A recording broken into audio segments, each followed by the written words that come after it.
I love Mohammad पर बरेली में उपद्रव, मौलाना तौकीर रजा को जेल, भड़की इकरा हसन, गुस्से में चंद्रशेखर राव। यूपी डायरी में आज देखिए 3 बड़ी खबरें। नमस्कार, मैं रजनीश यादव, आप देख रहे हैं लोकमत हिंदी।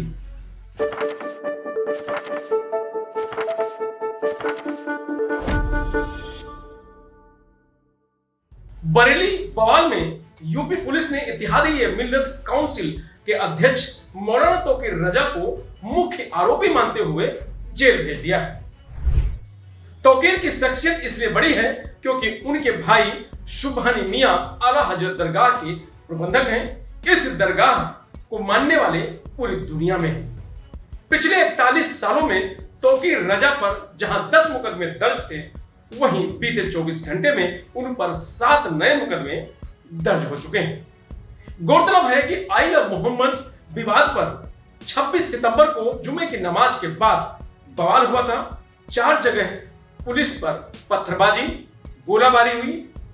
जवाबी कार्रवाई में पुलिस ने प्रदर्शनकारियों पर जमकर लाठीचार्ज किया, आंसू गैस के गोले छोड़े। पुलिस ने दावा किया कि घटना स्थल से तमंचा, कारतूस, पेट्रोल बोतलें, लाठी डंडे और पत्थर ईंट मिले। पुलिस ने इत्तेहादी मिल्लत काउंसिल के अध्यक्ष मौलाना तौकीर रजा समेत 8 लोगों को बरेली पुलिस ने गिरफ्तार कर लिया है। इसके बाद मौलाना को 14 दिन के लिए जेल भेज दिया गया है।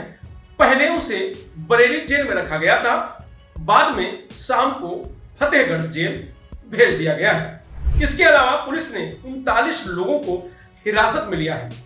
2000 अज्ञात लोगों पर 5 थानों में मुकदमे दर्ज किए गए हैं। 10 मुकदमों में से 7 में तौकीर रजा का नाम है। इंटरनेट सेवाएं बंद कर दी गई हैं। साथ ही हिंसा को लेकर जांच की भी टीम बनाई गई। जांच टीम को 10 दिन के भीतर रिपोर्ट देनी होगी।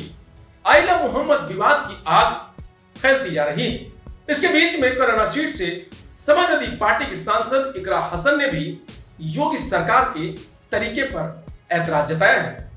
इकरा ने कहा कि राज्य की भाजपा सरकार को संविधान से लेकर नागरिक अधिकारों तक का पता नहीं है। तानाशाही से कोई रुकेगा नहीं और इनको जनता ही मिट्टी में मिला देगी।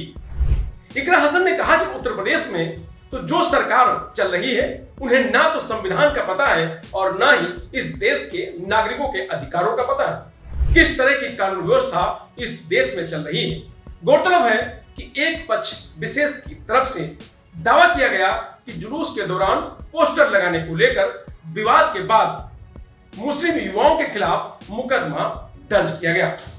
इसके बाद अलग अलग जगहों पर प्रदर्शन और विरोध हो गया। बरेली में तो बवाल और दंगे की नौबत आ गई। इकरा हसन ने कहा कि मैं यह समझती हूं कि सरकार को सोचना चाहिए कि इस तरीके से हर मजहब पर अगर आपत्ति लगाने लगे तो हम कहां खड़े होंगे। यह बहुत ही गलत हरकत है और हमें इसकी सख्त खिलाफत करनी चाहिए। और इस सरकार का दिन पर दिन स्तर गिरता जा रहा है। इनको मिट्टी में मिलाने का काम अब उत्तर प्रदेश की जनता ही करेगी। तो वहीं मुरादाबाद में नगीना सांसद चंद्रशेखर आजाद ने कहा कि बरेली में मुस्लिमों पर अन्याय हुआ है। सरकार धर्म के आधार पर फैसले ले रही है। एक प्रदेश में 2 कानून कैसे हो सकते हैं। बरेली में शांतिप्रिय तौर से लोग प्रोटेस्ट कर रहे थे। पुलिस ने उन्हें समझाने के बजाय सीधे लाठीचार्ज कर दिया। छोटे छोटे बच्चों को बेरहमी से पीटा गया। यूपी में जंगल राज है, यहां बहन बेटियां सुरक्षित नहीं। चंद्रशेखर ने कहा कि बरेली में पुलिस ने निर्दोषों को जेल भेज दिया है। 2000 लोगों पर मुकदमा लिखा गया है। यूपी में 2 तरह के कानून चल रहे हैं। कुछ दिन पहले फतेहपुर सीकरी में जो ऐतिहासिक मकबरा है, वहां 500 पुलिस कर्मियों की मौजूदगी में कुछ लोग आते हैं और मकबरा तोड़ देते हैं, लेकिन किसी को पुलिस की लाठी तो दूर, फूल तक नहीं लगता है। वहीं बरेली में लाठीचार्ज कर दी जाती है। यह साबित करता है कि सरकार धर्म के आधार पर कार्य कर रही है। बरेली की घटना को लेकर आजाद समाज पार्टी प्रोटेस्ट करेगी। चंद्रशेखर ने कहा कि कानपुर में इस्लाम के मानने वाले कुछ लोगों ने आई लव मोहम्मद लिखा। यह अपराध नहीं है, लेकिन पुलिस उन्हें अपराधी की तरह ट्रीट कर रही है। दूसरी ओर कई आई लव मोहम्मद के अगेंस्ट में आई लव महादेव क्यों? जो जिस धर्म को मानने वाला है उसे मानो। उसे अगर पर्चे पर लिखता है तो ये अपराध कैसे हो सकता है? इनके बहाने यूपी सरकार चाहती है कि उत्तर प्रदेश में असंतोष बना रहे ताकि युवा नौकरी और रोजगार की बात ना करें। तो बरेली बवाल पर मुख्यमंत्री योगी आदित्यनाथ ने कहा था कि जब भी पर्व त्योहार आता है तो उत्पात शुरू हो जाता है। जब भी कोई हिंदू पर्व और त्योहार आता है उनको गर्मी आने लगती है और उनकी गर्मी को शांत करने के लिए हमें पेंटिंग का सहारा लेना पड़ता है। बहनों और भाइयों, आपने देखा होगा महापुरुष किसी भी परंपरा में हो उनका सम्मान होना चाहिए। आस्था अंतःकरण का विषय है, प्रदर्शन का विषय नहीं हो सकता। जिसकी जो आस्था है अपनी आस्था के अनुसार अपने कार्यक्रमों को संपन्न करे, किसी को आपत्ति नहीं होगी।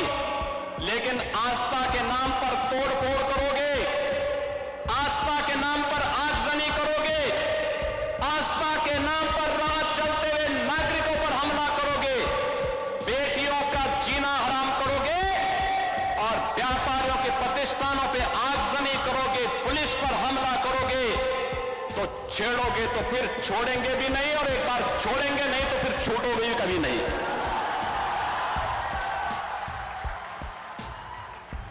आपने देखा होगा एक तरफ इस्लाम के में कहते हैं कि हम बुत परस्ती का विरोध करते हैं, ये उनका विषय है, उनका दर्शन है, उनकी फिलॉसफी है। हम तो मूर्ति पूजक हैं, हम मूर्ति पूजक हैं, भगवान की उपासना करते हैं। साकार ब्रह्म का भी और निराकार ब्रह्म की भी उपासना सनातन धर्म की इसकी इजाजत देता हमें। और इस्लाम का अनुयायी कहता है कि हम बुत परस्ती का विरोध करते हैं, उससे वे नफरत करते हैं। और दूसरी तरफ आई लव मोहम्मद कह करके अव्यवस्था और आगजनी तोड़फोड़ का सहारा ले रहे हैं। उन्हें मालूम है ये शारदीय नवरात्रि है, विजयादशमी का पर्व है और शारदीय नवरात्रि को अगर अव्यवस्था पैदा करोगे, चंड मुंड बनकर के कार्य करोगे तो मां भगवती कभी बर्दाश्त नहीं करने वाली है। मां भगवती तो ऐसे चंड और मुंडों को रोकने का ही कार्य करती है। इसीलिए सभी सनातन धर्मावलंबी मां भगवती दुर्गा की पूजा इसीलिए करती है जिससे शक्ति अर्जित कर सके। आपका उपासना आपका विषय, अंतःकरण का विषय होना चाहिए, चौराहे पर प्रदर्शन करने का विषय नहीं होना चाहिए। और इसीलिए हम लोगों ने कहा कि धर्मस्थलों पर माइक बंद होने चाहिए, अपने परमिशंस में आप बजाइए, दूसरों का जीना हराम बंद करिए। और ये प्रतिबंध उत्तर प्रदेश में यथावत रहेगा। बहनों और भाइयों, अराजकता स्वीकार्य नहीं, कतई स्वीकार्य नहीं। हम सम्मान सबको देंगे, सुरक्षा सबको देंगे, लेकिन अगर किसी ने सुरक्षा के साथ खिलवाड़ करने का दुस्साहस किया, निर्दोष नागरिकों पर हमला किया, बेटी की सुरक्षा और व्यापारी के प्रतिष्ठानों में आगजनी करने का दुस्साहस किया, तो उसको ही नहीं उसकी कई पीढ़ियों के सामने ऐसी कार्रवाई करेंगे कि उनके लिए एक नजीर बन जाएगा। ये जानते हैं कि पर्व और त्योहार उत्साह और उमंग का समय होता है। हर हिंदू परिवार जुड़ता है, साल भर की अपनी पूंजी को इस उत्साह के साथ समाज के साथ मिल बांट करके अपनी खुशी को मनाता है। कोई हिंदू, कोई सनातन धर्मावलंबी भेदभाव नहीं करता किसी के साथ, कोई भी उसके साथ मिलकर के पर्व और त्योहार मना सकता है, कोई दिक्कत नहीं। लेकिन पर्व और त्योहारों में व्यवधान,